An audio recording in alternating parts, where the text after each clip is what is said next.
Good morning. This is Nicole Cochran. I am discussing, or rather analyzing, the information from my EDUC 730 class, which talks about the various communication models and just providing some insight and analysis from what I received. One particular one was Lewis Organizational Change, and I will be referencing some of my notes, so if you see me looking back. It talked about five major attributes to or strategies for communication, and one particular one was disseminating information and soliciting feedback. And I want to touch on that because that was it refers to one of the incidents that we had in my organization, and also there was another situation where we had to make some changes within our department. And within the department, I want to reference the blanket target message, and then also dealing with gains and losses and how we aligned our message for the organization.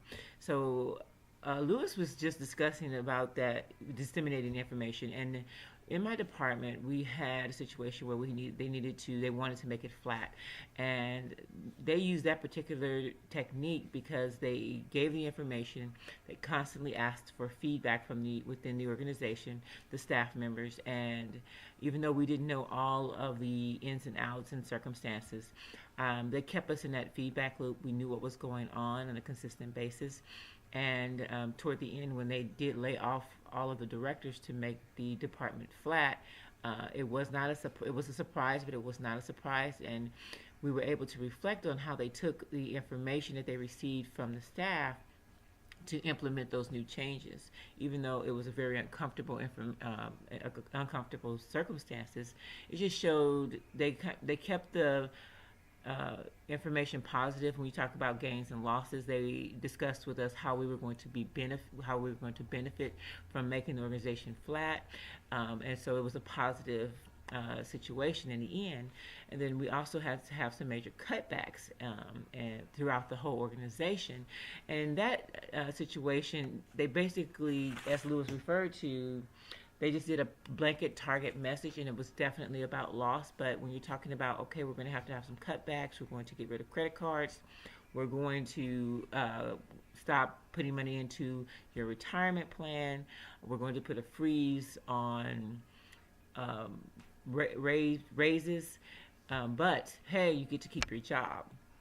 So this was a loss statement. This was basically a blanket loss statement, as Lewis referred to, and it didn't necessarily have a narrative in the sense that they were saying, well, we want to survive, and we want you to be a part of this, but we have to make some sacrifices for us to stay afloat, or for us to play a key role in education and higher education. So with Lewis's organizational change, I believe that the information received, I could definitely see how it applies to daily life. And it also gave me some information and some insight on when we have to make those changes. Um, Also, in some of the videos, it talked about how we communicate that and what people usually fear. And usually the major change issues come from people and not the organization. And people fear what they don't know. And so understanding that in the organization, I see how we have to frame that information.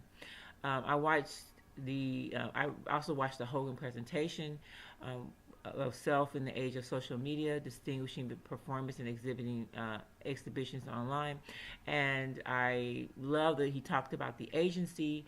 He talked about just how we frame our information within the organization, and what the key elements are that are most important in framing that, and then how we as a organization, how there are certain aspects that we have to deal with when we're trying to make those adjustments, and understanding that we have different types of how we're intuitive and cognitive, and how we have to have a balance with communicating, and how our brain creates that narrative.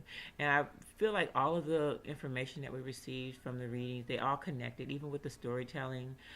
When I read Denning's The Leader's Guide to Storytelling, Mastering the Art and Discipline of Business Narrative, and just understanding how we frame those narratives and telling the story, how you can make something, it can fail or it succeeds based on how we communicate this and how our brain power works with when we try to frame something and give disseminate information to individuals and tell that story.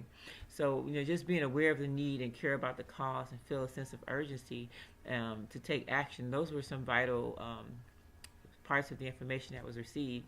And then also talked about, decision-making behavior, really understanding our intuition and how most of the time it's incorrect, and how we have to consider the cognitive aspects of it, where we're thinking about thinking, and we want to have that balance. When we speak, we want to speak to the head and the heart, but we have to have a real balance and understanding when we communicate that it is coming across effectively. I think that there's always a lot of room for improvement in my organization, but it's also helped me frame on how I communicate and tell stories.